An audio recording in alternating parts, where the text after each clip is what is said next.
Game 5 of what has become a wild Western Conference semifinal series between the Warriors and the Memphis Grizzlies resumes tonight. Kevin Danna, the voice of the Santa Cruz Warriors and sometimes the voice of the Golden State Warriors, joins me. This is a live edition. We're taking calls, we're taking questions. Anything you want to throw at us, we're going to address it. This is Locked On Warriors. You are Locked On Warriors, your daily Golden State Warriors podcast. Part of the Locked On Podcast Network, your team every day.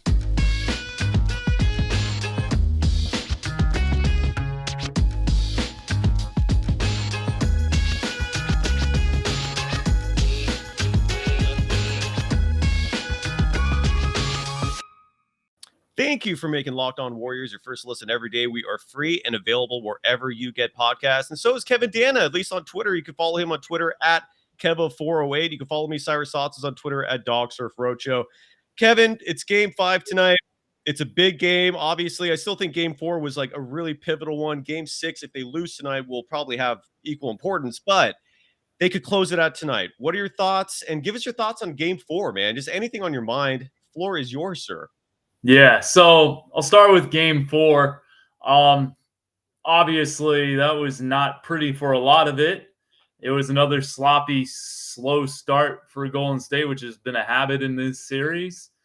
But when they got to halftime and they were 2 of 20 from 3 and turned it over 11 times, it was their second straight game at home where they turned it over more than 10 times in the first half.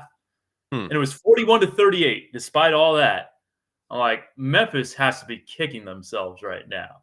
They were only 4 of 20 from 3. So, I mean, you could kind of play that both ways, right? Like, you could be Golden State, say, oh, we're only down 3, and despite all this. And Memphis could be like, well, all right, eventually we're going to hit shots too. And so, like, eventually we should be able to pull away from Golden State as long as they continue to be sloppy and we lock in the way we do. But I felt good at that point from a Golden State perspective. And then I started to not feel good for the Warriors once Desmond Bane kind of Euro stepped that 32-footer in to end the third quarter. And you're kind of wondering, all right, is this it? I mean, are the Grizzlies going to be able to split this at Chase Center, which would be huge for them? Because obviously you worry with Steve Kerr and the COVID diagnosis, you worry about is this going to spread? And thankfully, so far it hasn't for Golden State. But, I mean, Steph in the fourth was huge, absolutely huge. 18 points, 8 of 9 from the foul line, including his last 8 in like the final minute of the game. So that was all big. And just also from a Memphis perspective, we saw why they were 20-5 without Ja Morant in the regular season, right? Like, Correct. I love Ja Morant. He's fantastic. He also had the worst defensive rating on the team. His defensive rating was like 2.3 or 2.4 points per 100 possessions worse than the team's actual defensive rating. So that's pretty significant. And there would just be times where he'd get lost defensively or just not focused in. And so the team was a lot more rugged defensively. And that's what I expect in game 5. Like, this is not going to be a walk in the park at all. I kind of think Memphis has at least 50% chance of extending this series back to Chase Center, just because their fans are rowdy. They're at home. I mean, obviously, Golden State would want to end it in 5 and get themselves a longer break. But on the flip side, Golden State, they don't have the same urgency that Memphis does because Memphis' season is over if they lose one more game. Whereas Golden State can come back home and boom, whatever, take care of business at Chase. Obviously, they don't want to do that. But I think it's going to be a very tough game 5 for Memphis. Yeah, I'm 100% with you. And I really like what you threw out there, that number. I give the Warriors the same odds tonight. It's like 50-50. Like, they could come out of this, but the Grizzlies could also push it to 6. And I've been making this case as well that the Grizzlies are it's a weird dichotomy here because on one hand, the Grizzlies they are a better team by nearly every statistical measure without Ja Morant. But at the same time, I don't want him to come back. Like Yeah. I still would much rather play the Grizzlies without him. And going on piggybacking off that 20-5 mark during the regular season, the Grizzlies were actually 20-2. Yeah. And they lost those last 3 games, and those were relatively meaningless games Yeah, given they they had already the had 2 seed locked up. Yep. yeah. So, I don't know what the urgency was there with the Grizzlies for those last 3 games, but this is a team. I mean, look, 22 games to me is a very legitimate sample size. I mean, that's a quarter of a regular season to kind of judge a collective of players, and they know how to play without them. And the defense, you're absolutely right, it was stifling. Let me ask you this, man. What do you feel about? How do you feel about the national media? I don't know why I care so much, but I do consume it. I love getting their feedback on things. I love getting a pulse on the NBA community as a whole. And for some reason, the majority of national media came out of Game 4 not like, wow, that was a gritty win, heavy playoff atmosphere. Like the Warriors could have easily lost that game, but a W is a W. Instead, they're looking at this as, yeah, they look kind of weak. The turnovers, they couldn't score on that Memphis defense. People are suddenly hyping up the Celtics. Just recency bias is exploding through the roof right now. What are your thoughts on the disrespect from national media members when it comes to the Golden State Warriors? I mean, maybe you consume, I assume you actually probably do consume more national media than I do. I tend to read like the Athletic Golden State stuff, Mercury News, San Francisco Chronicle, and I'll turn on NBA Today, and then I'll listen to Sirius XM NBA Radio, specifically Termini and Eddie Johnson. I think those guys are great. Even though Eddie Johnson is like the biggest Suns homer ever, like that, you still tune into that? I think he's entertaining as hell. Nice. I can listen to him. I can listen to him and Termini argue all day long. Love it. But like, here's the thing. I don't know if I see it as disrespect. Now, I'll be honest. I didn't exactly hear all the national comments because I was kind of away from my computer. And when I wasn't away from my computer, I was getting ready for my radio show yesterday, which kind of focuses on like it's a Warrior centric show. So I'm reading more like Warriors beat writers. But like, I don't know. I don't care personally what people think of the Golden State Warriors from a national perspective, because last time I checked, those opinions don't make shots go in or go out. Right. So like, I mean, it's fun to get into as a fan and stuff, but all this talk about reputation that Taylor Jenkins has, or, like it's fun to discuss. I'm happy to go down that road if you want to about Taylor Jenkins. I have a pretty impassioned defense of him if you actually want to go down that road. We will in a second. I'm curious to hear that. We will in a second after the first commercial break. But I don't know. I will agree with you. Recency bias is crazy. Like, I mean, I didn't hear the arguments that you heard yesterday, but if people are saying that the Boston Celtics are in a better position than the Golden State Warriors when the Celtics are 2-2 and the Warriors are 3-1, that is wild to me. Oh, did I lose you? You got me now? Oh, there we go. Oh, you're back. You're back. Yeah. Sorry about that. Okay. Yeah. So did you hear my last point about the recency bias?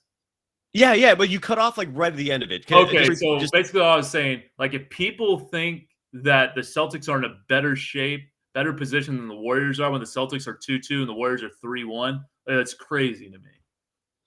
Agreed. I know the Milwaukee Bucks are tough out, but so are the Grizzlies. I mean, I do feel like Jared Greenberg was on here last week, and I do love that he at least respected my opinion, even if he disagreed with it. And this is sports, right? It's all just frivolities for the most part. But I really think this Memphis Grizzlies team is the toughest out for the Warriors in the playoffs.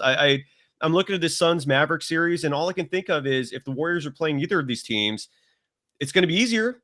And the Celtics for as good as they are defensively, I don't think Jason Tatum is as big of a threat offensively as a Ja Morant. I don't think anyone on that team is just someone that can take over an entire game and overcome the Warriors. I know the Celtics are tough, and but the Bucks don't scare me that much because I remember their last regular season game, which the Warriors won handily without Draymond Green, and that was a game the Bucks were trying to win. I don't know. When it comes to matchups, whether you're talking about the Celtics, and if you're referring to Jason Tatum, Draymond Green's going to cover him, right? I'm not worried about that much. If it's the Mavericks, Draymond Green's going to cover Luka Doncic. I'm not worried that much. But this Grizzlies team, and again, the Suns, the Warriors have already proven to me they can beat this team.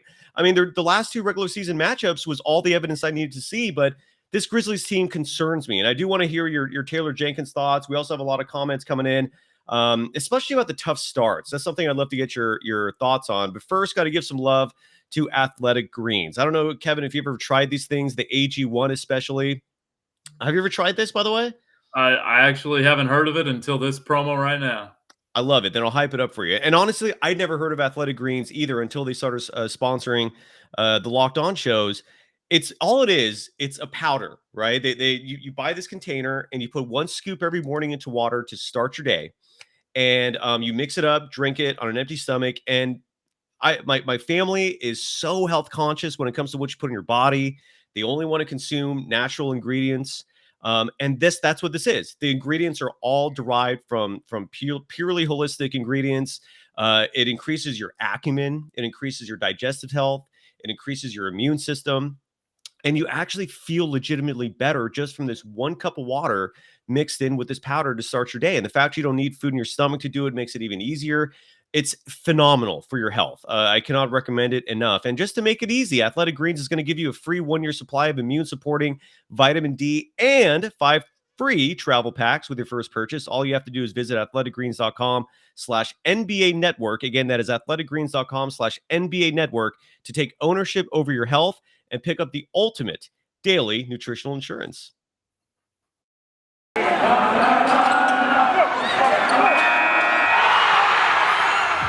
are Locked On Warriors, your daily Golden State Warriors podcast. Part of the Locked On Podcast Network, your team every day. Thank you for making Locked On Warriors your first listen every day. Make sure to go check out the Locked On NBA Big Board. Host Rafael Barlow from NBA Draft Junkies and author of the NBA Big Board newsletter is joined by Richard Stamen, Sam Ferris, and Leif Thulin, giving fans an in-depth look into the NBA draft, mock draft, player rankings, and of course the big boards. It's free and available wherever you get podcasts. And so is Kevin Danna on Twitter at Kevo408. You can follow him there for tremendous, fantastic Warriors content. I want to go to the chat real quick because a Bantha person who I jive with on Twitter, man, he's got a different handle there, but he's saying, let's go Dubs. Let's effing go Dubs in 5. But the poor starts have become a concern. For some reason, this has really plagued them most of the year. Like the Warriors are routinely playing catch up. Jonathan Kuminga started the last 2 games, and he oftentimes does not come back after getting pulled. In the last game, he only played 5 minutes and change, and that was it for Jonathan Kuminga. I don't like that on a side note. I feel like especially younger players sometimes need to get more time to find a rhythm, and you need to give these guys a second chance. But Damian Lee took those minutes, for better or worse. They did win. What are your thoughts of the poor starts? Like, why do you think the Warriors are struggling? Should they do anything different? Your thoughts, sir? Yeah, I know it's kind of one of those things that has plagued Golden State. I kind of like Jonathan Kuminga as an energy dude off the bench, and I wonder if that's something they go back to. I thought we saw, like, when he was first getting his playoff rotation minutes, it was, coming in early second quarter or start of the second quarter, somewhere in there, and like it would be like a breakout dunk once or twice already, and just kind of like give him that extra boost of energy. I do think, like, long term, this guy's going to be starting for years and years to come in the NBA. Agreed. I do kind of think that he's been better in the playoffs, at least as a guy off the bench, but he's only had a couple of starts. We'll see. Like, we know that the Warriors, game 4 starting lineup doesn't necessarily mean it's going to be the game 5 starting lineup. I wonder if that's something that gets tweaked, especially with how well Otto Porter Jr. has been playing, if he's a guy that gets thrown into a lineup, or if you go back to a Kevon Looney, perhaps, because Looney had a really good game off the bench in game 4, 8 points and 9 rebounds. So yeah, I think perhaps you look at a more veteran starting lineup. Now, it is pretty veteran. It's just like a matter of a 19-year-old versus a 26 or a 28-year-old. And like, I think that there will be minutes to be had for Jonathan Kuminga. Perhaps at this stage in his career, it's better served as like that energy punch in the second quarter. But Mike Brown, who's going to be the acting head coach, I imagine through at least Game 6 if it gets that far, just because of the Steve Kerr COVID diagnosis. We'll see what he decides to do. Yeah, it's the moment. And now we know for sure that John Moran is out for pretty much the rest of the playoffs. And we'll get into the Taylor Jenkins thing for a second because you're stating that you're going to defend him. I'm very fascinated about this. By the way, some YouTube comments coming in from 49er minded. I think I know who this is. Eddie Johnson was hating on Klay about his return before he came back in January. Did you hear that when you're listening to the show? I don't remember that comment. I know 49er minded very well. It's my guy dating back 6 or 7 years or something. Nice. But yeah, I don't remember that comment. Yeah, I do remember Eddie Johnson when the Warriors beat the Suns in that Christmas Day game, referring to Frank Kaminsky and I think Saric as being the reasons why the Suns did not win. I saw that tweet and was laughing my ass off. I was like, this is what? Yeah. As in, if Dario Saric was healthy, they would have won the game? Or? Correct. Okay. Hey, I like Dario Saric as much as the next guy. I don't know about in that situation, though. Yeah. It was a purely Homer comment, man. It was just funny. So I agree with you, by the way. I do think, given that Ja is no longer now in the starting lineup for the Grizzlies, and we're not going to see him play, certainly in this series, probably not for the rest of the playoffs, but who cares about that because the Warriors should hopefully advance. I'm with you. I do think that now that the Grizzlies lost their most exciting, energetic offensive weapon, you could slow things down. I think that was a huge reason for Kevon Looney coming off the bench. I mean, he struggled mightily in that Nuggets series, but he's doing okay in this series. He's kind of on par with how he normally contributes. What about Nemanja Bjelica? I actually have a stat. He had a great first 2 games in the playoffs against the Nuggets. In 16 minutes of play, for example, in Game 2, he had 10 points. On 83% shooting. In Game 1, he had 8 points in 15 minutes on 50% shooting. And then slowly we saw less and less. Like Game 3, he played 12 minutes and we that was it. And then Game 4, we saw him for, I think, like 4 minutes, and we haven't seen him since. I feel like in a series like this, you can use Nemanja Bjelica simply because he is a 3-point threat. So he spaces the floor, which is something the Warriors clearly need if they're going to attack that rim. I mean, they were blocked, I believe, 10 times in Game 4, that's a staggering number. What are your thoughts on adjustments, man? What would you do if you're Mike Brown? I know Kerr's in his. I wouldn't surprise me if they had just a permanent connection going on between the two, as in terms of a phone call that's been on 25 hours and counting. But if you're Mike Brown, what adjustments do you make? I mean, you suggested Kevon Looney. Do you like Damian Lee getting 13 minutes in a game? Like, what kind of adjustments would you make? Well, you're asking the wrong guy about Damian Lee because I'm going to defend him to death no matter what. Defend him then. But I think Damian Lee can play like a decent, solid role off the bench. Like, his 3-point shot hasn't been there too much as of late, but he is a guy who can knock down an open 3, and he just knows how to play within the Warriors offense. I think that's kind of his best trait. And also, he's long and can defend reasonably well for his position. I guess that's kind of the concern with Bjelica. Like, yeah, he can certainly space the floor, but if he's going to have to be giving up size to a Steven Adams or something, like, who do you feel most comfortable with Bjelica guarding, I guess, would be kind of the question to consider. And I think Bjelica is certainly good enough to get minutes in this series. Yeah. If the Warriors decide to go to him, because he does bring a lot offensively, not just shooting, but his passing ability. And he does bring some size as well. It just kind of I think it's also kind of a defensive question. And you got guys like Kevon Looney, Draymond Green, Otto Porter Jr., at least on the rebounding side, where you feel very comfortable with those guys. And it's not a knock on Bjelica's defense. It's just that those guys defensively or defensive rebounding wise, I think, bring more at this point. So that's kind of the question you have to weigh, because if you give minutes to Bjelica, then you're taking minutes away from an OPJ, a Jonathan Kuminga, and you're not necessarily taking those minutes away from like a backcourt player or whatever.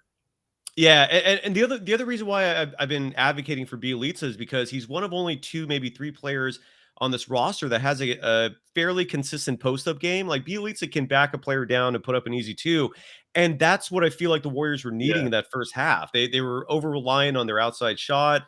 You saw Klay especially forcing shots in that game. And someone like Bielitsa or even Kuminga off the bench. I mean, Kuminga is another guy that, besides his athleticism, his speed, and again, I'm so excited to see what the future holds for this kid, because at 19, for him to have as consistent of a left-handed shot as he does, his post-up game, he can hit the three already, and that's only going to get better.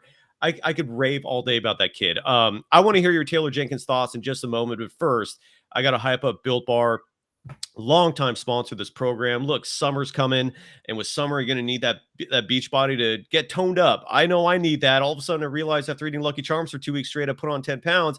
I got to redirect back to the Built Bar formula, which is low sugar and high protein while still having great taste, because all these protein bars are covered in 100% real chocolate. And the best part about them, again, they're healthy and delicious. Whereas your typical candy bar has 130 calories, I'm sorry, it has 240 calories. A Built Bar only has 130. And whereas your average candy bar has 30 grams of sugar, if not more, Built Bars only have 4.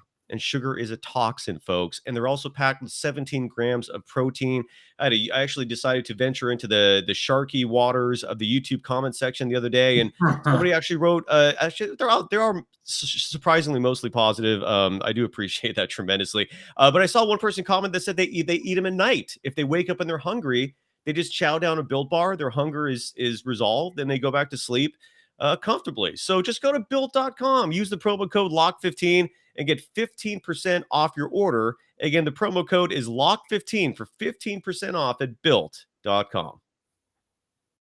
You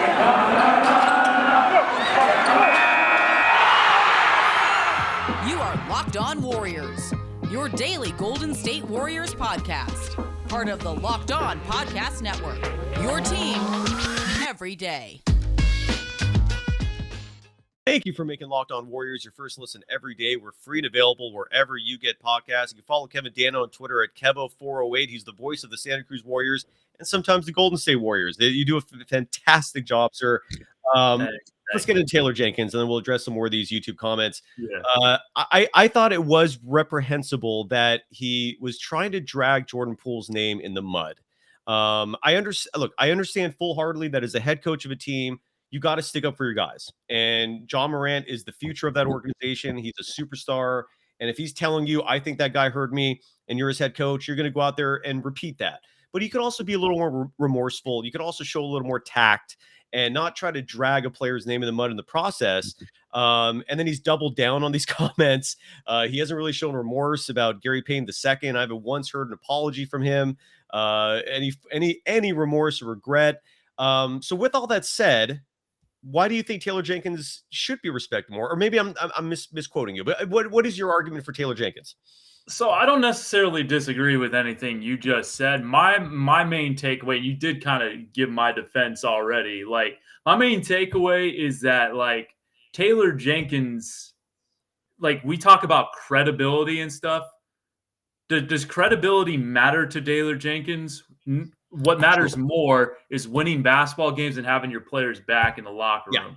So, like, all right, we all know that Jordan Poole is not a dirty player. We all know now, especially that it's a bone bruise that John Morant suffered, that little swipe where he inadvertently got the knee didn't cause it.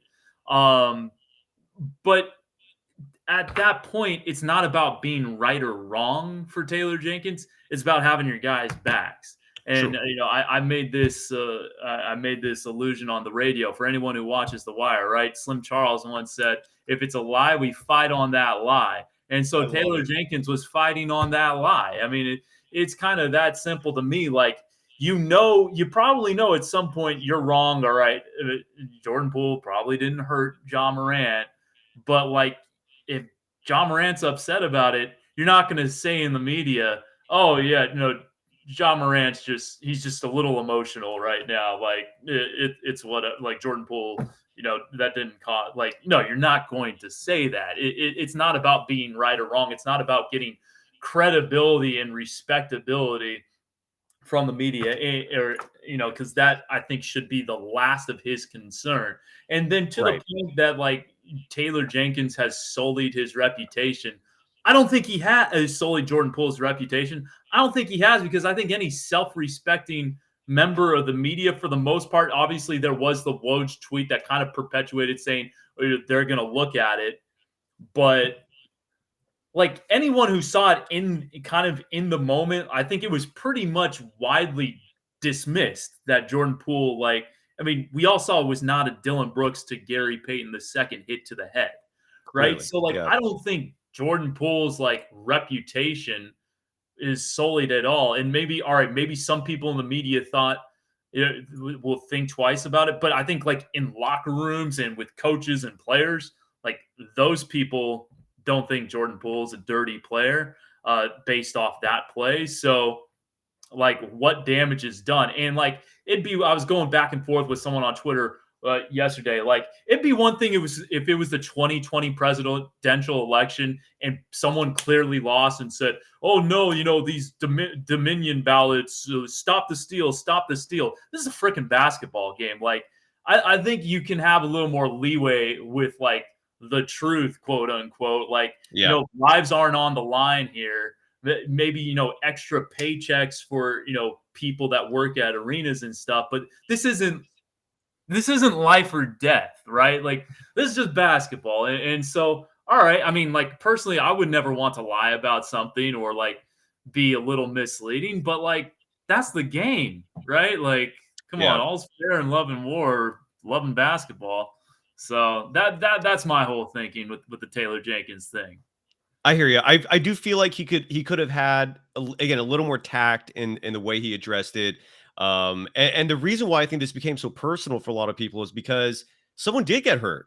Gary Payton II's season is over. His arm got broken. His elbows more specifically, but yeah, I've heard that the MRI showed there was damage in his forearm, and that could affect his livelihood. He was on track to get I don't think Taylor Jenkins' comments came all after that. I'm kind of more concerned. I was kind of more focused on the John Morant, Jordan Poole situation. Right. Yeah, I'm just thinking more bigger picture here. Is that all by Taylor Jenkins constantly coming to the defense of his players? I totally follow what you're saying. He's doing what a head coach should do.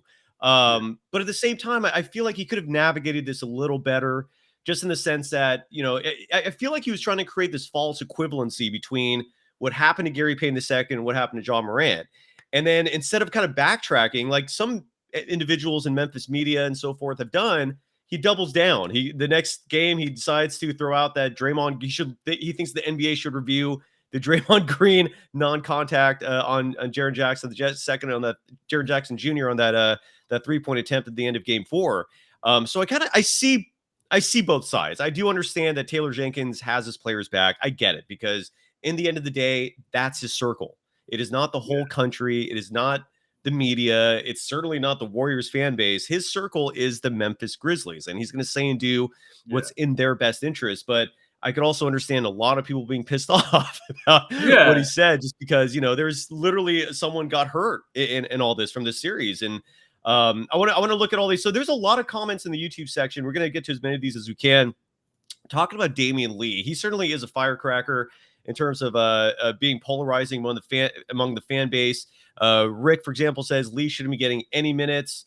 Give all those minutes to Moody. What is your thought? Like we're seeing Kuminga playing in the postseason, and we're seeing him get some impactful, meaningful minutes here.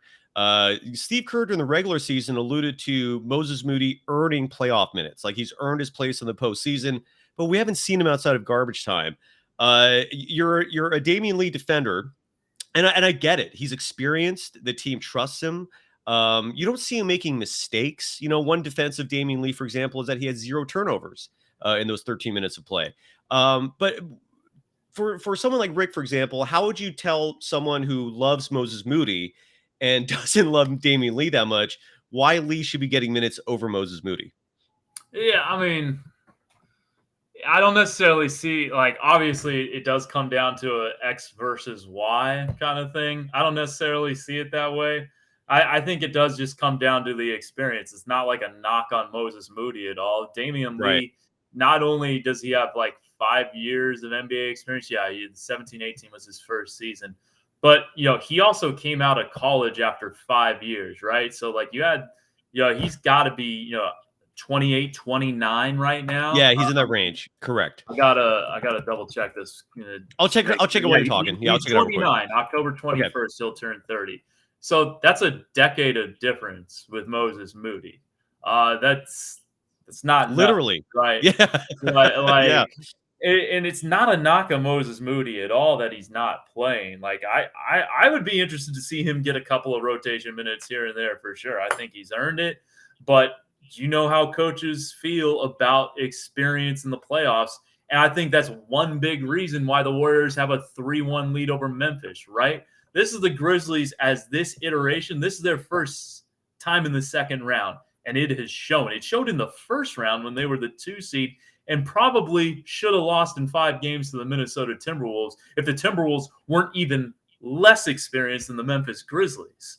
And so, like, that experience is there. And, like, Damian Lee, he wasn't on the playoff roster because he was on a 2-way contract, but he was on that roster in 2019 that went to the NBA Finals. Like, he played pivotal minutes in regular season games. Like, he has sweat equity with this organization. I think sweat equity in the playoffs and with an organization is something you don't just scoff at. I hear you, man. And by the way, you get a lot of love regularly. I get messages off the show telling me, thanks for bringing Kevin Danna on. I love the Wire reference as well from Rick. that is kudos, man. The Wire references, pretty much any HBO show references are always welcome here. And 49ers minded adding Kevin Danna is the real KD. I love it. Look at people. There's some people, by the way, I would love your thoughts on this. I hate looking ahead. I'm not going to entertain this much, but quite a few people are talking about Phoenix.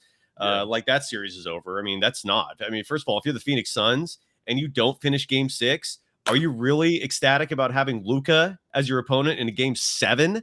That's freaky to me if you're a Phoenix Suns fan. But I feel like I am in the minority, maybe rightfully so, that Memphis to me is a bigger challenge than the Suns. Do you agree or disagree with that? And what are your general feelings about the Suns, given they might be the next opponent? So part of me, Cyrus, like going into the playoffs, was hoping that Golden State would get the 4 seed so they would avoid Memphis longer. Yes. But I am going to waffle here like a breakfast pastry. Oh, like a politician. Okay. Yes, very much so. I'm going to be like Kevin McCarthy. January 6th, I had one opinion of Trump. And then once I realized that my voting bloc believed this crazy nonsense, I went back the other way. The Phoenix Suns are 64-18 this season for a reason. They also, all right, so maybe Golden State went 2-2 against Phoenix and 1-3 against Memphis in the regular season. The playoffs are a completely different beast. And Phoenix does have that. They don't have the championship DNA, the phrase that Steph Curry likes to use. I love that phrase. I love it too. But they have a lot of experience. They have like significant experience in the playoffs. And even though it was just one postseason run, they got to the finals last year and they had a 2-0 lead on the Milwaukee Bucks in the finals. And they also have Chris Paul, who's played in the playoffs time after time after time. And all right, maybe he's had his fair share of playoff failures, but like not all of that's on him. He has also had a lot of playoff success over the years. That's fair. I honestly feel like significantly tougher. Yeah, I hear you. I just, to me, I feel like a motivated, hungry, angry Warriors team is unbeatable. And the history proves that. If they're healthy, no one's ever beaten them in a 7-game series, ever since the dynasty started. And to me, the Suns are a team that's going to wake this Warriors team up even more. And the Grizzlies' length just it's a concern. I mean, there's no other team that represents that in terms of 10 men deep, of having even like guys like Melton, who are only 6'2". I mean, you saw that block. I think it was in game 2 of the series, maybe game 1 on Stephen Curry. Yeah. Dude, they're just athletic. They have, even though it's hard to make this argument because the statistics don't show this necessarily, but the Grizzlies are a dangerous 3-point team as well, 3-point shooting team. For some reason, they haven't been lighting it up all the way, and maybe you attribute that to the Warriors' defense.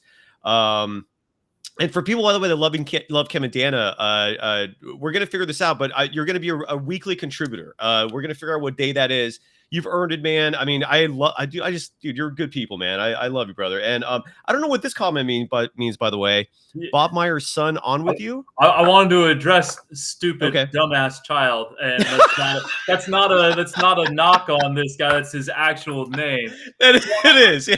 I imagine he's saying I'm a puppet for Golden State. And to your question, yes, I am. But biologically, Bob Myers would have had to do a lot of work really early for me to be his son. I think he's like 8 to 10 years older than me. So, no, I am not his son. But yes, I am a puppet. The strings are being pulled. I did not mean. So, I didn't know what that meant, dude. I thought he was talking about like that maybe you had his son on with you on a show recently. That's stupid dumbass child. And again, we're saying that because that is literally the person's account. Shame on you. Come on, man. I mean, first of all, look, Kevin Danna is the voice of the Santa Cruz Warriors, so he is literally employed by the organization. But Kevin, I haven't heard a single homer comment from you at all. I think you've been incredibly objective. And kudos, man. I think you're doing tremendous work. So shame on you, stupid dumbass child, and kudos to you for having us repeat your name over and over again, because that's how immature I am, that I love saying stupid dumbass child over and over. Yeah. So yeah. I'm sorry. One more thing, just to put it in perpetuity, whatever. Like, I'm not gonna run from. Yes, I am employed by the Golden State Warriors, so don't expect me to say things like, "Oh, X player on the Warriors sucks," or like, you need to cut this guy or that guy. Like, no, I'm never gonna say that. You don't need to apologize, stupid dumbass child. It's all good. I'm not worried about that. Like, I own it. Like, I'm not a media journalist person. I just have that training, but like, I am not like unbiased, obviously. So just put that out there. I know what I am. All right. That's very fair. And I try to remind people to understand the context of the platform. Like, this is a podcast. Like, we're not here to give you, 30 minutes of like beat reporter style information where we're just going to give you facts and move on. Like, no, I mean, this thing's got to be entertaining a little bit too, man. We got to spice it up. There's going to be opinions here and there, but I don't think Kevin Danna is a homer. That's the furthest thing I would, if anything, like, I've heard people are levying that comment to me a lot. And I laugh it off for the most part because I do love this team, but I try to be objective. I criticize Kerr, when he makes decisions I don't think make sense. I've criticized Bob Myers for certain roster decisions. I'm still not happy that they never did anything about the James Wiseman situation, where they never really had a contingency plan in place in case he's not available, because right now their tallest guy is Kevon Looney, and that is still a concern. That is still very much a concern. But at the same time, yeah, I mean, we do our best, and hopefully we'll make people happy. By the way, I also, Rick also adds, if you think Kevin Danna is a homer, if you listen to Bob Fitzgerald is hopefully going to come on the show next week. I've known him since I was a kid. Yeah. And I don't think he's a homer. There are homers out there. The San Francisco Giants, for example, to me are a perfect example. If you want to hear homers, I mean, there is a long train of that following that organization, but I don't think there were many homers here, and I hope that's not the case. Game 5 is tonight. This is a huge game. What's your prediction, Kevin? I know you and I both are on the same page. We think it's 50-50. I personally think the Warriors just really need to, again, have a better start for starters. Quiet that crowd from the beginning. That was the brilliance of the Memphis Grizzlies in Game 4, was they had such a strong start that the crowd was quiet for pretty much 3/4 of that game. They didn't really wake up until the fourth quarter. So the Warriors need to return that favor in Game 5 with a better start. I think you and I are on the same page. Maybe Kevon Looney in the starting lineup, given the Grizzlies are a slower team now. He's not as much of a liability defensively being out there. What are your thoughts for tonight, man? What do you think is going to happen ultimately? Yeah, I mean, I think the Warriors win this series in like 5.52 games. So, like, basically, I think that, like, there is a slight edge to Memphis tonight because their season is on the line, and they do play so well without Ja Morant, and they did play pretty damn well defensively without Ja Morant in Game 4 on the road. I give them the slight edge for this game, but the Warriors are winning this series. I don't think it gets beyond game 6. I think this is close to a toss-up, but with like the one side of the heads tails coin slightly weighted by like like however much a coin weighs. Say this is wrong, but say it weighs like an ounce. I'd say one side weighs 0.52 ounces. I'm absolutely with you. There's just no way to predict this. Here's what I do know, and someone made a comment on this that you do want to finish the series sooner than later, so you do have Yes. a few days rest because in theory there could be a quick turnaround between this and the finals. Go ahead. Yeah. So yeah, just to that point, I think I saw that if both of the series end in 6 or fewer, which I guess like Dallas Phoenix could only end in 6 or 7 now, like it would start May 16th, the Western Conference Finals. That is Monday. But if they go 7, if one goes 7 games, then it wouldn't start until May 18th. And Ooh, so like okay. the Warriors theoretically, if they win tonight and Dallas wins tomorrow, wouldn't play again until for a week basically.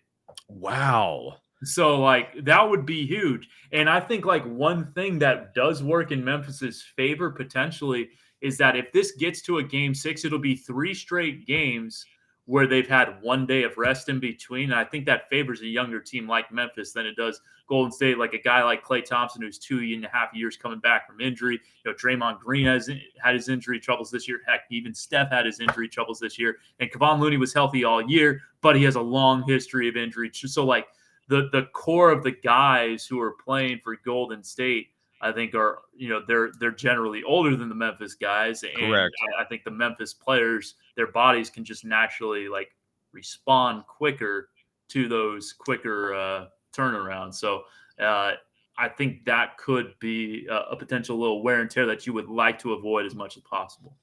Absolutely. And for the people commenting, Tim Roy has been on the show a couple times. Love him. I'll try to get him back. Jim Barnett, I don't have his information. I tweeted out at him that I'd love to have him on. So if he ever responds, or if I find a way to get a hold of Jim Barnett, of course I'm going to ask him to get on. But Bob Fitzgerald will be coming on next week. Yeah. Did you want to add something, Kevin? Oh, sorry. I just want to apologize No, to stupid dumbass child. He said he thought I looked like Bob Myers. Bob Myers' son. Oh, okay. I know. Totally I see. Okay. Well, that's more respectful. Okay. That's actually a compliment, dude, because Bob Myers has that incredible head of hair. If there's anybody never going bald in this world, it's going to be Bob Myers. So my hair's thinning, dude. It's I'm right there, dude. I'm right there. I got accused, dude. So I've been talking about this a lot lately. So someone was like, dude, do you have a comb over? No, I don't have a comb over, but this hairline is running away from me. And it's not as thick as it used to be. Yeah. I know, dude. I'm gonna buzz it again. No, you look fine, dude. You look fine, man. You're gonna be all good.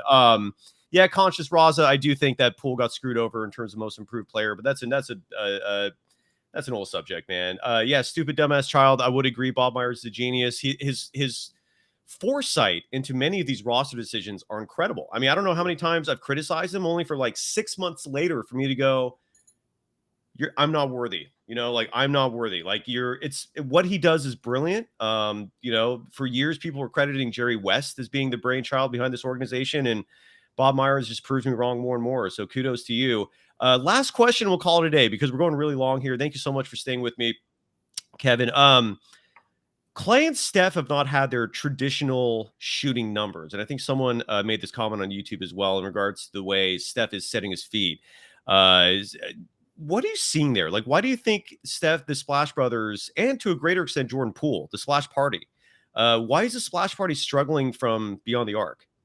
I do think a lot of it has to do with like kind of the playoffs and intensity and stuff like that. I mean, I don't have the evidence to back up anything I'm about to say right now, but it's my guess that shooting percentages for players generally are a little lower in the playoffs just because of kind of the stakes and defenses like being completely locked into you and not worried about the next game on the back end of a back-to-back coming up or something like that. Like the attention is solely on you. I do also think like Klay Thompson, when he is at his best, is a catch and shoot guy running off screens. We know him as the 60 points on 11 dribbles Klay, or even in the Denver Nuggets series in that game 4, the one they lost, he had 32 points on 4 dribbles. Like, that is the Klay Thompson that it really elevates this team to the next level. And a lot of times once he has come back from these 2 injuries this year, he has shown an ability to put it on the deck. And yeah, he is comfortable doing that. I also think that like he is still strongest and his best shots come when he is more of a catch and shoot variety. And he has been dribbling it a lot this year, and he's able to set up others. But I do think that is a detriment to his shooting percentage. So, but like, perfect example, he gets inserted in game 4 on Monday night. They drop a play, quick hitter, long 2. I think it was meant to be a 3, but he had a foot on the line, drains it, even though he was 5 of 18 at that point. Like, I want him to keep chucking. I just hope that it's more of kind of the running off screens variety than him like trying to create his own shot. I agree. I totally agree. A Hall of Famer Rick Barry added last week. He told me he keeps noticing that Klay's feet are not set on his bad shooting nights, meaning he is rushing it. And also kudos to Klay's handles. I did not realize this until recently that in high school, Klay Thompson was a point guard. And I've never actually seen his handles on display like this before. Yeah, he's actually legit as a ball handler. I've heard a lot of criticism about that being a weakness of his game, but people are not snatching the ball away from him. He's actually pulling some crossover moves out there, but it's also not his game in terms of his overall offense. Like, his game, at least when he's thriving, is the catch and shoot, is setting him up for the quick release, but without like a hand in his face a split second after he gets the ball. So that's something we're going to be observing, and we'll definitely see how Kuminga plays tonight, what his minutes are. This just should be a thriller regardless. And like I said, I don't know anyone who can sit here and say with certainty they know how this game's going to end up. But 50-50 seems fair. The Warriors are favored by 4 in this game, it's incredible to me that not only that the Warriors have been favored every game, although they've only covered 1 game, which is kind of weird. So they're 1-3 against the spread. It's wild that let's hope they win tonight. I guess that's what I'm trying to say, because the sooner this ends, as Kevin, you just alluded to a moment ago, the more rest they can get, especially if that Suns Mavericks game goes 7. And for the people talking about music, I'll address that for another show. We got to run. I'll address that another day, I promise. You can follow Kevin Danna on Twitter at Kevil408. Any last thoughts before we wrap things up? Should be a fun one tonight. I'm looking forward to coming on each week. I always enjoy doing this with you. So same, brother. And in case people miss that, you're also host the weekly roundtable with the Saint, Gary St. Jean, the former general manager of the Golden State Warriors. I believe also former assistant coach way back in the day, right? Under Nelly? Former assistant coach of the Milwaukee Bucks under Nelly. He was the head coach at Golden State and the Sacramento Kings. Legend in the game. He is. And those are Tuesday nights that you do that with. Is that available on a podcast, or is there any way that people can listen to that? 95.7 The Game. We go live. I don't think they podcast. I don't think they archive it. I don't know. I don't have those answers for you, but shame on you. You're not doing a weekly segment. It's not always Tuesday night though, because like it depends on when there are not Warriors games. So sounds good, man. Warriors game Tuesday night, then we'd be Wednesday or Thursday. I love it. And everyone's pumped. It's going to be a big game tonight. And let's go Warriors. Thank you so much for making Locked On Warriors your first listen every day. I don't know who's coming on with me tomorrow yet. It might be Damon Bruce. I'm going to reach out to him again. It was supposed to be my old colleague, Amina Hussein, who's a super higher up in the sports media world. Kudos to her. She was like Rachel Nichols, executive producer, was at ESPN for like 17 years approximately, is now the head of Amazon sports programming for their football and hopefully NBA. But she's such a busy person that she can't make it. So I will see what happens there. But Kevin Danna is going to join me every week. And I'm super excited on that, Kevin. I hope we hang out soon, man. I think we're long overdue to grab a beer or something fun. And now make your second listen Locked On NBA. From the first jump ball of the play-in tournament to the last possession of the finals, Locked On experts take you deep inside the playoffs with insight and analysis affecting all 30 teams. You can follow Kevin Danna again on Twitter at Kevo408. Follow me on Twitter at DogSurfRoadshow, and follow the program on Twitter at Locked On Dubs. This is where we post their schedules, guests, if we do a live show. Just follow those Twitter accounts if you want to join in. Thank you to everyone for participating today. That was awesome. Kevin, thanks as always. we'll be back tomorrow, and Kevin's going to be with me weekly. So, and just follow us on Twitter to get all that information. Thank you, everyone. Thanks, Kevin. Later, folks.